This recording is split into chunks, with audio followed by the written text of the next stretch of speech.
Nós, na noite de hoje, então, vamos falar um pouco sobre o Código Penal da Vida Futura. Esse tema, meus amigos, ele está no Céu e Inferno, no capítulo 7.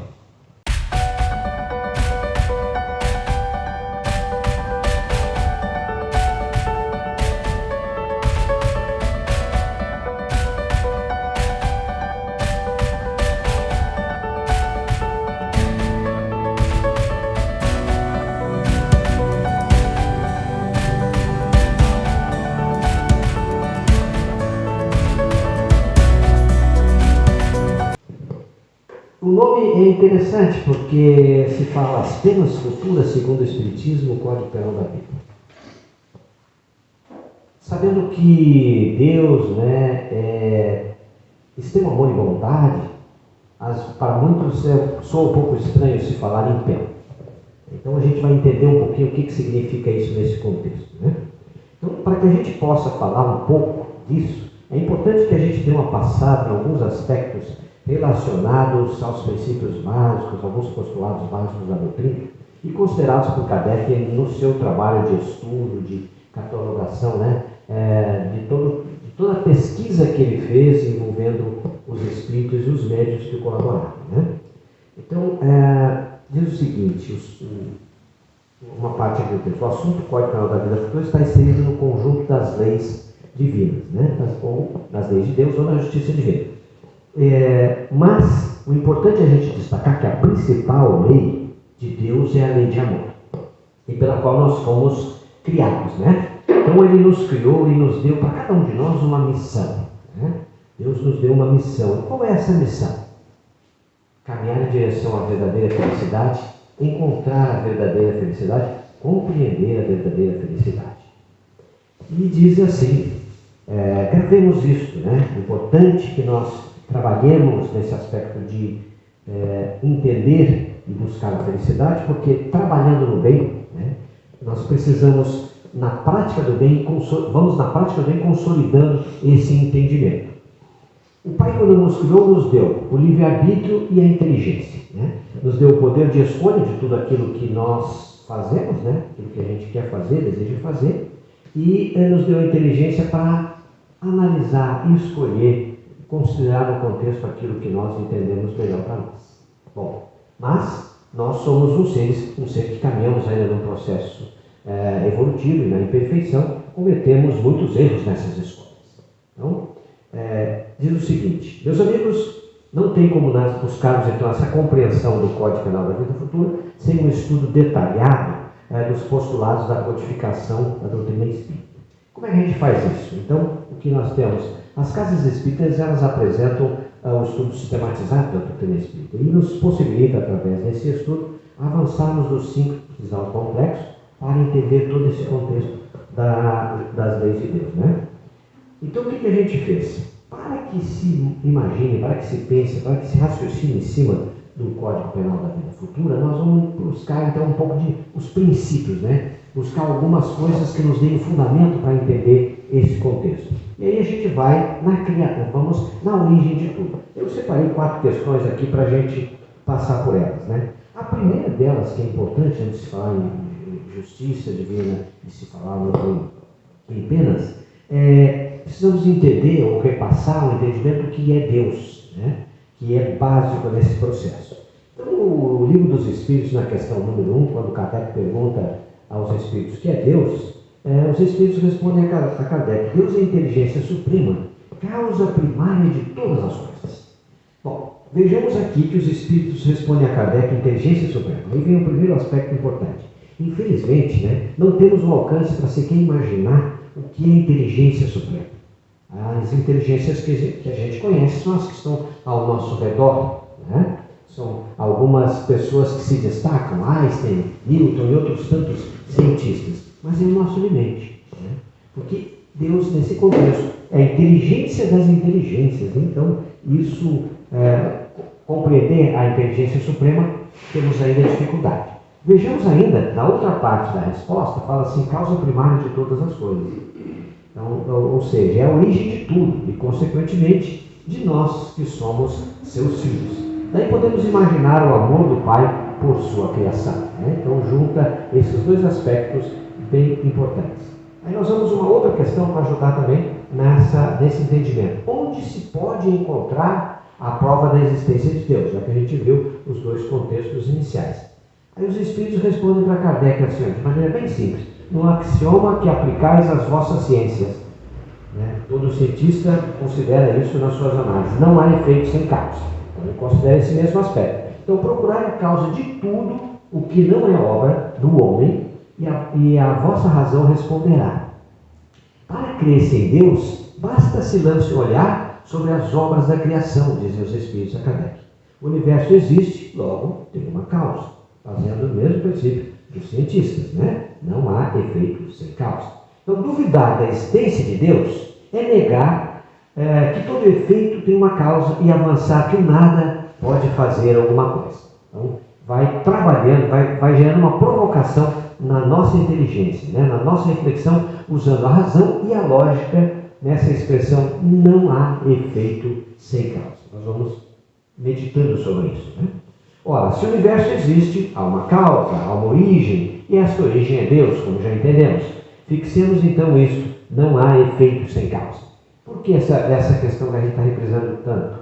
Porque quando a gente vai falar em pena futura, tem que ter um motivo para que se passe por alguma dificuldade, que se tenha alguma pena. Então a gente vai entender. Na questão 9, né, também do Livro dos Espíritos, assim, em que na causa primária, se revela uma inteligência suprema e superior a todas as inteligências. Aí os Espíritos vão responder para Kardec. Tendes um provérbio que diz, pela obra se reconhece o autor. Então, de novo, instiga a lógica, o raciocínio. Pois bem, vede a obra, procurai o autor. O orgulho é que gera a incredulidade. Olha como é interessante, o orgulho é que gera a incredulidade. O homem orgulhoso nada admite acima de si. Por isso é que ele se denomina a si mesmo de espírito forte. Pobre ser que um sopro de Deus pode abater. Né? Porque a vida humana por um segundo pode desaparecer.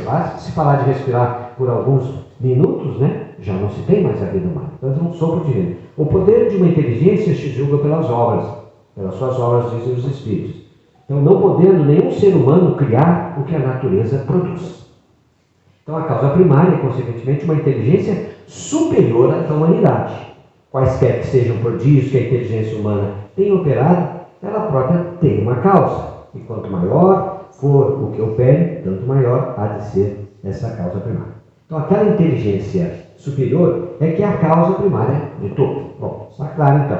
Então, para fixar esse entendimento, é importante fazer a seguinte analogia, mais no terra a terra. Quando nós olhamos, quando apreciamos uma obra, né, um quadro de um pintor, quem gosta de apreciar, mas a gente sabe que esse é o processo, olha, essa obra aqui é de Picasso, é de Monet. A pessoa observa, vê os traços e a partir dos traços já consegue definir quem é o autor da obra. Então, o aspecto em relação a Deus deveria ser interpretado por todos nós da mesma maneira. Vamos olhar para a natureza, olha para uma árvore, né? Olha para os pássaros, olha para o corpo humano e sua complexidade, nós vamos perceber ali que tem a mão de Deus. Né?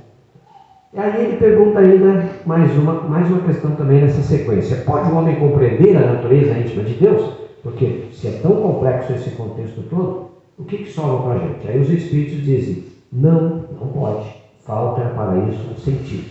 Essa é a resposta dos Espíritos a Kardec nesse estágio que nos encontramos. Então aqui os Espíritos deixam claro a Kardec que ainda não temos condições de compreender a natureza íntima de Deus, ou seja, a nossa inteligência, os nossos sentidos, né?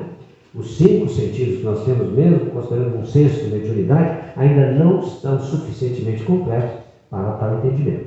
Então Deus é eterno e nos criou. Logo, nós tivemos a origem e a nossa origem está em Deus. Em sendo assim, como que nós vamos compreender a origem de algo que não teve início se nós tivemos início? Então veja como é interessante, a gente tem que parar por aí, não adianta querer avançar.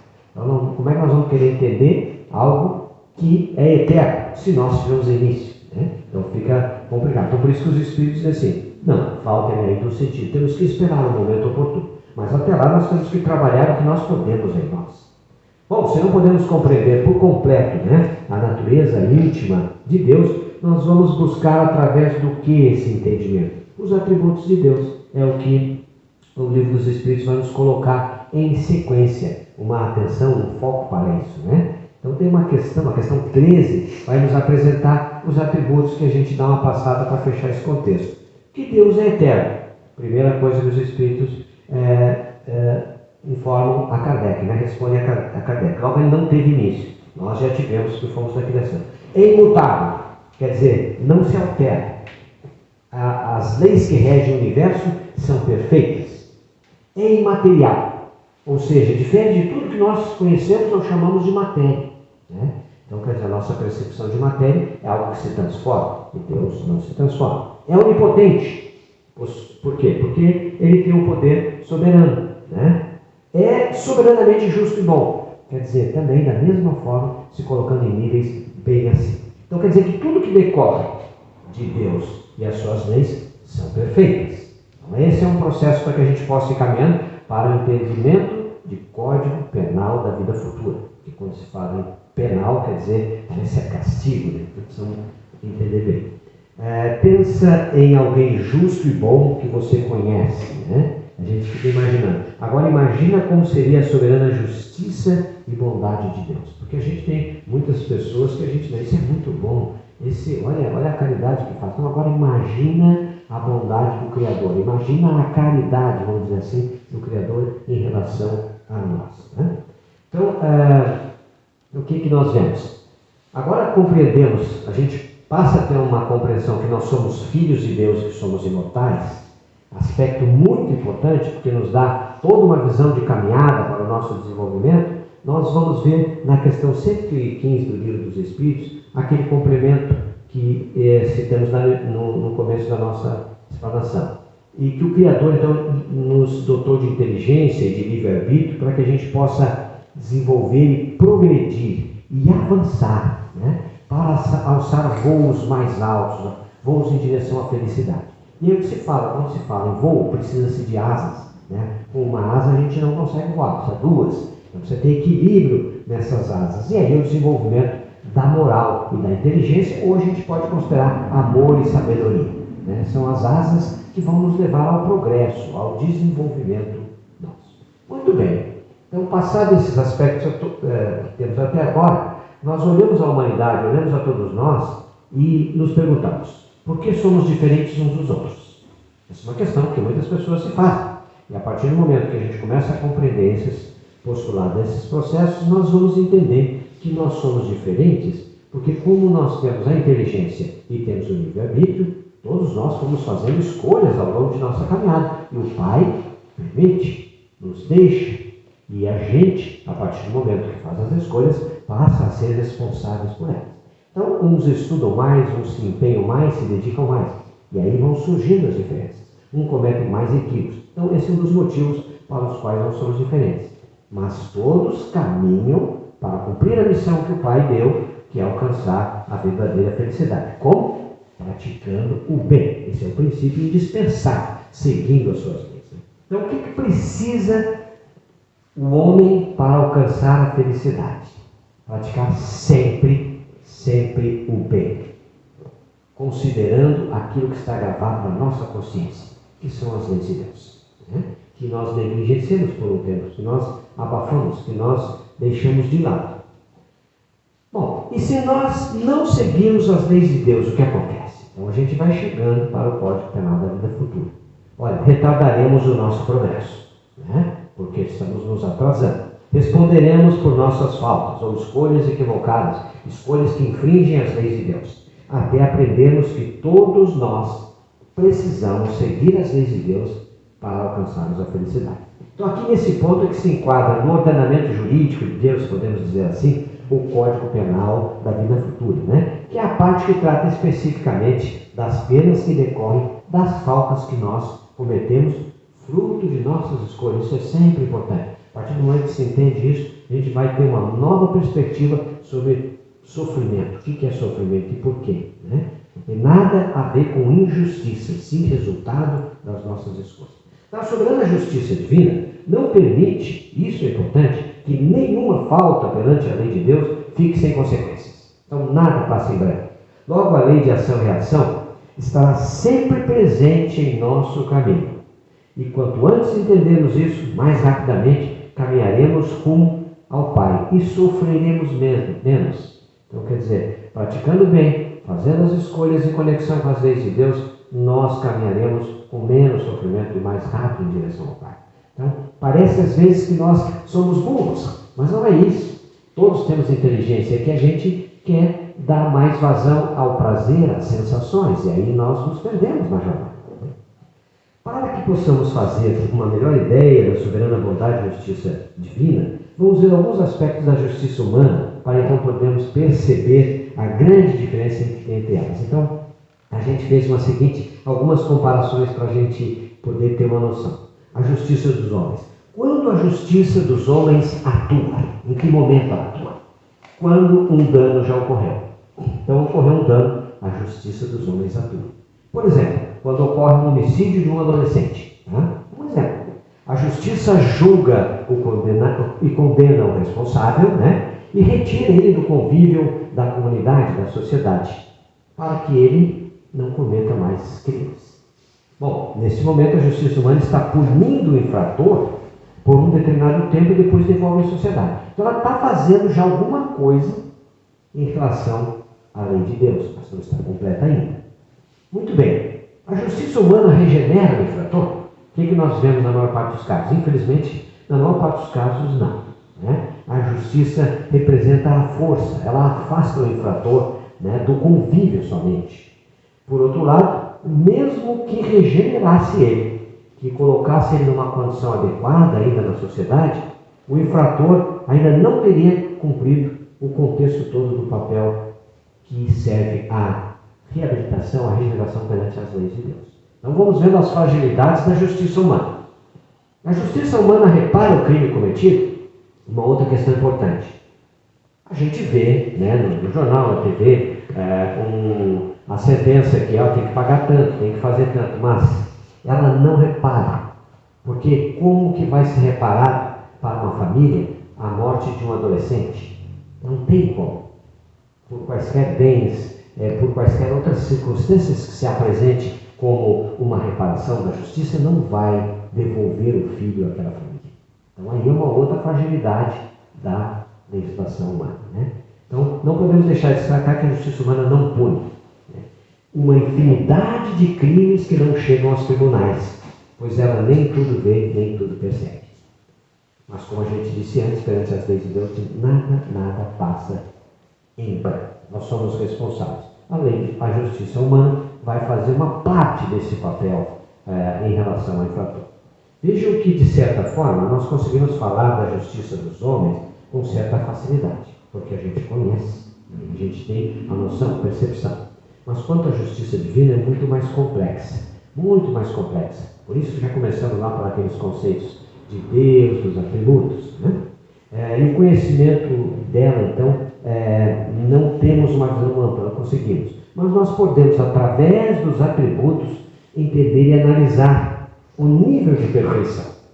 Então, onde percebemos que o Pai a tudo vê e que as suas leis alcançam a todos nós, em quaisquer circunstâncias, onde quer que estejamos, nós estejamos aqui encarnados ou mesmo desencarnados, a lei de Deus, a justiça divina, está presente. Aí tem uma colocação que o Haroldo Dutra Dias faz numa palestra que é muito legal, que ele diz assim, enfim, como muitos imaginam, acreditar que nós dominamos a compreensão da justiça divina é como ir ao mar, encher um copo de água e achar que dentro do copo está o oceano. Então, olha só essa comparação. Não tem como. A justiça divina é muito mais complexa, mas ela é baseada toda na lei de amor, porque Ele nos deu a missão de ser feliz. E seremos todos felizes no momento específico que nos libertarmos de nossas imperfeições.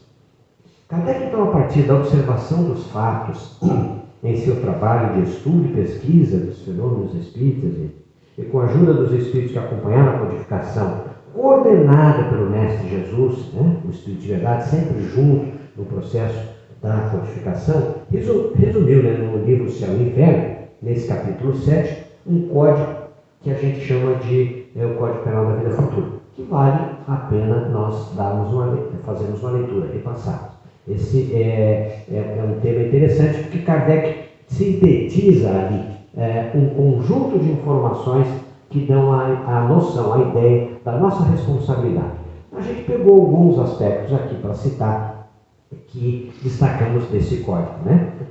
Diz o seguinte: o espírito sofre, quer no mundo corporal, quer no espiritual, a consequência das suas imperfeições, representadas pelos erros e vícios e decorrente de suas escolhas. Aí, um outro aspecto importante: toda imperfeição é causa de sofrimento, né? Então, aqui a gente sugere, tem uma obra, né, O Problema do Ser, do Destino e da Dor, de Leon Denis. É uma obra muito interessante para que a gente entenda todo esse contexto do sofrimento, né? Também Dores da Alma, são uma outra obra bem interessante, que também vai nos aliar, e Os Prazeres da Alma. Essas obras nos ajudam a ter uma visão no contexto geral dessas leis. Então, não há uma única imperfeição, gente, da alma que não importe inevitáveis consequências. Nada passa em branco. Como não há uma só qualidade boa que não seja fonte de alegria. Então veja que tem as duas coisas. Kardec, mesmo no Código Penal da Vida Futura, ele considera em todo momento a questão do bem. Então, se tudo é observado em nosso processo evolutivo e desenvolvimento, as coisas boas também são consideradas no nosso balanço, né? Vamos dizer assim, os ativos que nós conquistamos.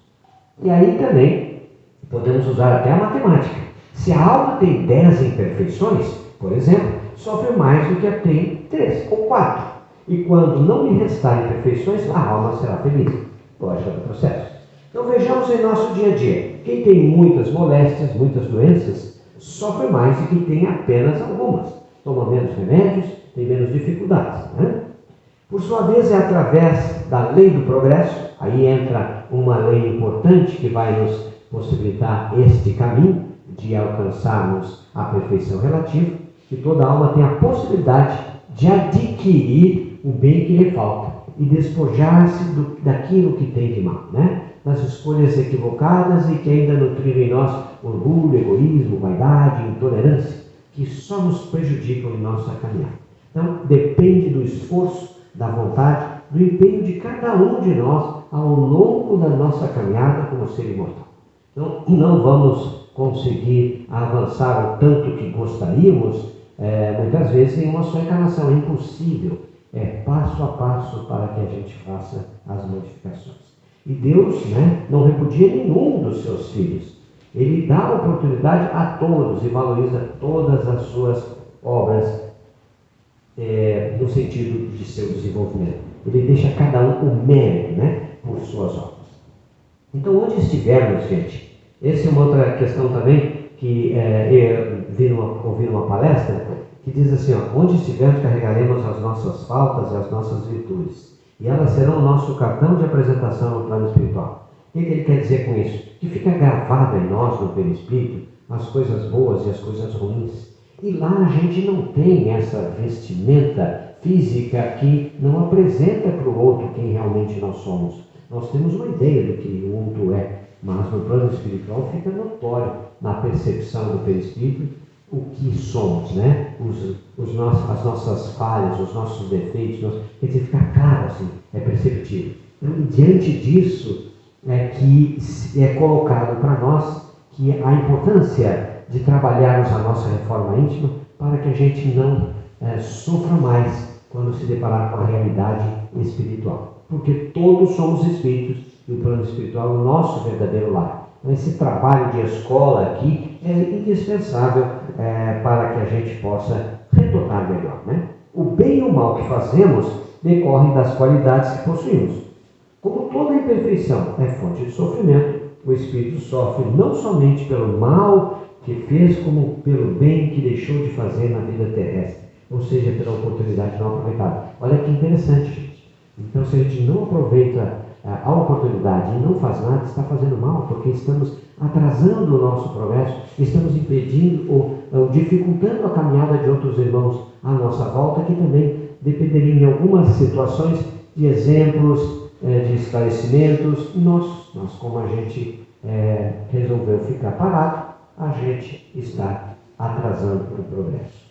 Então o espírito sofre pelo mal que fez, porque ele é colocado na condição daquele que ele fez sofrer. Assim ele melhor compreende os seus inconvenientes e trata de corrigir. Então aqui a psicologia divina funciona de maneira muito interessante. Então você prejudicou o seu semelhante, você humilhou o seu semelhante, você tem a oportunidade de estar do outro lado em momento futuro para sentir, perceber o que é esta situação da dor, da humilhação, da dificuldade. E aí valorizar e fazer escolhas melhores para que isso não repita e cresça. Então quer dizer, colocar-se na posição do outro é a psicologia divina agindo para que a gente se renove, para que a gente entenda que não vale a pena infringir as leis de Deus, prejudicar os nossos irmãos. Então, sendo infinita a justiça de Deus, o bem e o mal são rigorosamente considerados no contexto todo para nós. Não havendo uma só ação, um só pensamento mal que não tenha consequências. Veja só, ele fala até pensamento. É importante, a gente às vezes considera que é só uma atitude física, uma atitude relacionada ao nosso dia a dia que seja visível. Mas o pensamento também, desejando o ódio, a maldade, a inveja, também tem consequências para nós. É importante que a gente possa trabalhar e vigiar os nossos pensamentos, né? Então, e a duração do castigo? Ela vai depender, né, da melhoria do culpado, da melhoria do espírito. Logo, não há um tempo determinado. Cada um de nós terá o tempo para fazer esses ajustes em relação às leis de Deus. E esse castigo ele pode ser mais ou menos longo, dependendo de uma série de fatores que nós vamos perceber também na sequência. O que Deus exige, sim, é que o fim dos sofrimentos decorra de um melhoramento sério. Quer dizer, que o ser se renove e que tenha efetivamente mudado, né? Seja sincero e volte ao caminho do bem. Então, desse modo, o Espírito é sempre árbitro da própria sorte.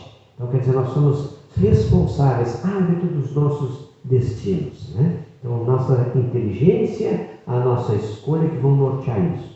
Podendo, então, prolongar ou reduzir o nosso sofrimento, dependendo da nossa persistência.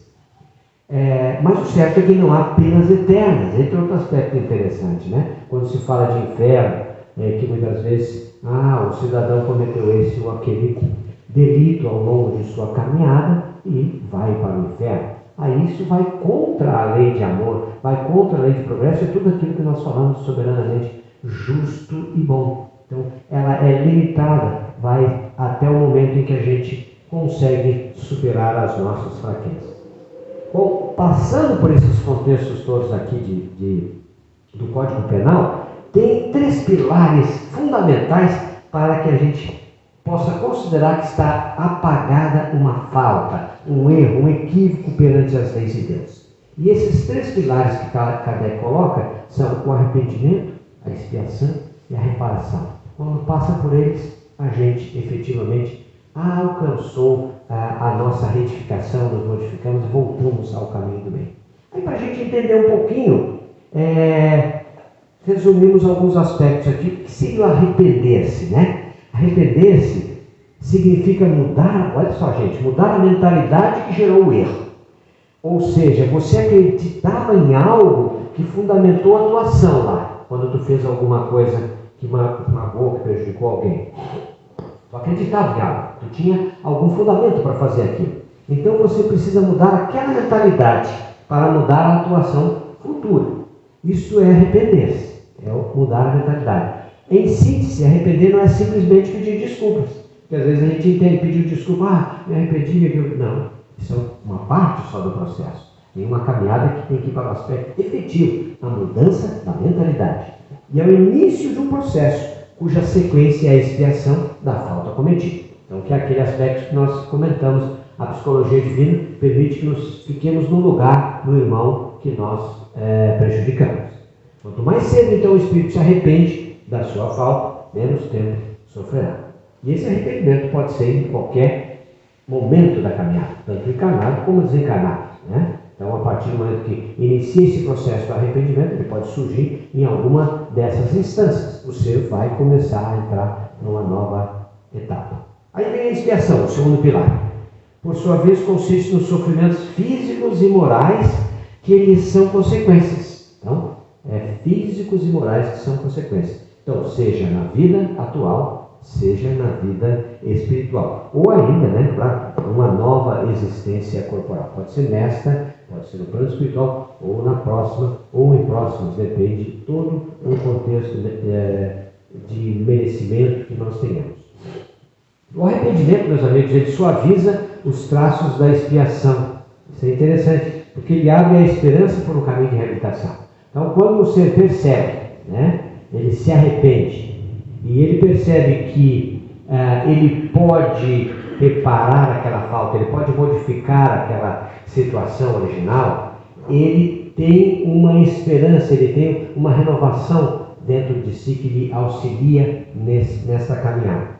Então, por isso que a gente diz que o arrependimento ele suaviza os traços da expiação. Porque se tu não te arrepende, a dor ela é continuada, né? Até que ela chega a um ponto que tu vá te arrepender. Por outro lado, a reparação, que é o terceiro pilar, ela consiste em fazer o bem àqueles a quem se havia feito o mal. Né? Quem não repara os seus erros numa existência por fraqueza ou má vontade, a gente pode reparar enquanto está a caminho, pode se arrepender, pode, né, corrigir aquela falha enquanto está a caminho. Acho que na possibilidade de uma nova existência ter esta situação, né? Através de provas que voluntariamente nós vamos escolher. Porque no plano reencarnatório, nós temos, né, no programa reencarnatório, nós temos uma análise das possibilidades das coisas que nós temos condições de fazer. Então, o Pai não vai colocar um fardo mais pesado da nossa capacidade. Vai ser em conformidade com a nossa condição. Então, às vezes, a nossa expiação pode ser em parcelas, depende da nossa condição. Um outro aspecto aqui que eu peguei de uma palestra também, do Haroldo Dutra Dias, que eu gostei, que ele diz assim, que ele falou assim, quando se planta um limão, automaticamente nós pensamos assim, vai colher limão, né? A pessoa vai colher limão. Aí ele coloca um outro aspecto interessante nesse contexto. Nós colhemos ou nós condenamos a colheita. E aí ele cita um aspecto interessante que é a reencarnação da mãe de André Luiz. André Luiz está, vamos dizer assim, num nível, no umbral, depois ele sobe um pouco, quando começa aquele entendimento, depois do desencarne. Quem leu o livro Nosso Lar, né, vai ter essa noção, quem não leu é interessante que se leia. E a mãe de André Luiz estava acima, era um espírito mais evoluído, um espírito de luz, bem mais evoluído que André Luiz. E num nível mais abaixo, em algum lugar mais denso, no plano espiritual, no umbral, estava o pai de André Luiz. E aí ele coloca assim, mas o que ele estava fazendo lá? É que durante a sua passagem pela caminhada terrena, ele tinha duas amantes, duas jovens que eram usadas por ele durante essa sua caminhada, o pai de André Luiz. E aí, né, todo esse processo fez com que houvesse um conjunto de falhas perante as leis de Deus, e eles terminaram ficando juntos numa região mais abaixo, vamos dizer assim, onde se encontrava André Luiz. E a mãe de André Luiz diz o seguinte, eu vou reencarnar como esposa dele, do teu pai, e vou ter as duas filhas, que são as mulheres que ele tinha na vida anterior, como filhas. Bom, aí onde é que está o entendimento da coordenação? O pai, imagina o pai dessas duas meninas, e imagina elas na adolescência com todos aqueles vícios do passado. A dificuldade que ele vai enfrentar para ensinar e educar essas meninas. Então ele mostra que nesse contexto a gente pode perceber que tanto se colhe, né, planta o limão, colhe o limão, como pode coordenar a colheita. Quer dizer, todos estão envolvidos. E aqui a mãe de André Luiz está ajudando, está coordenando esse processo, dando suporte. Quer dizer, o Pai não nos deixa sozinho para enfrentarmos uma dificuldade. Mas, se tem alguém que nos dá apoio e suporte, mais rapidamente nós podemos vencer. Então, ele tendo a mãe como um espírito mais evoluído e tendo as duas filhas como desafios, nos momentos de dificuldade tem um suporte de quem aceitou esse desafio. Então, imagina a evolução já dela neste contexto, né, gente? Então, nessa passagem, assim, a gente consegue fazer essa análise em que nós nunca estamos sozinhos. E ele também coloca aqui algo que também vale refletir. Às vezes a nossa falta, a nossa falha, ela não atinge diretamente alguém que está próximo. Mas imaginamos um político, imaginamos um ator, um jogador de futebol, um músico, cujas obras deturpam o entendimento e incentivam as pessoas a infringirem as leis de Deus. Então imagina o contexto do compromisso desse que teve esse dom de poder usar na música, nas artes, ou que seja, e usou de forma indevida. O processo de reparação é mais extenso, é mais complexo. Por isso nós dissemos lá no início, fazendo aquela comparação do copo de água, né? Que não temos um copo de água do mar, mas não podemos imaginar que temos um oceano ali. Quer dizer, a bondade de Deus, a infinita justiça de Deus, ela abrange de forma complexa, mas de maneira que todos podem e vão retornar ao caminho do bem, ajudados. Então sempre vai ter alguém que vai nos dar algum suporte, meus irmãos. Aí eu separei aqui no finalzinho do Espírito Meimei, que Chico Xavier psicografou, que é um incentivo quando a gente está numa situação de nossa expiação e estamos desesperados, né? Achando que as coisas não vão dar certo. E ele diz: não percas a tua fé entre as sombras do mundo. Ainda que os teus pés estejam sangrando, segue para a frente, erguendo-a por luz celeste acima de ti mesmo. Crê e trabalha. Esforça-te no bem e espera com paciência. Tudo passa e tudo se renova na terra, mas o que vem do céu permanecerá. De todos os infelizes, os mais desditosos são os que perderam a confiança em Deus e em si mesmo, porque o maior infortúnio é sofrer a privação da fé e prosseguir vivendo, quer dizer, sofrendo. Eleva, pois, o teu olhar e caminha, luta e serve. Aprende e adianta-te. Brilha a alvorada além da noite. Hoje é possível que a tempestade te amarfanhe o coração e te atormente o ideal, aquilhoando-te com aflição ou ameaçando-te com a morte.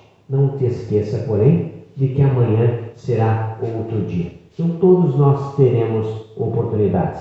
Sofreremos as consequências dos nossos erros, mas nós temos o amparo de Deus em sua soberana justiça para nos reabilitarmos. Fica então para a meditação dos irmãos esse tema. Recomendamos então a leitura do Céu e do Inferno nesse capítulo 7 para repassar essas palavras. Muito obrigado, meus irmãos.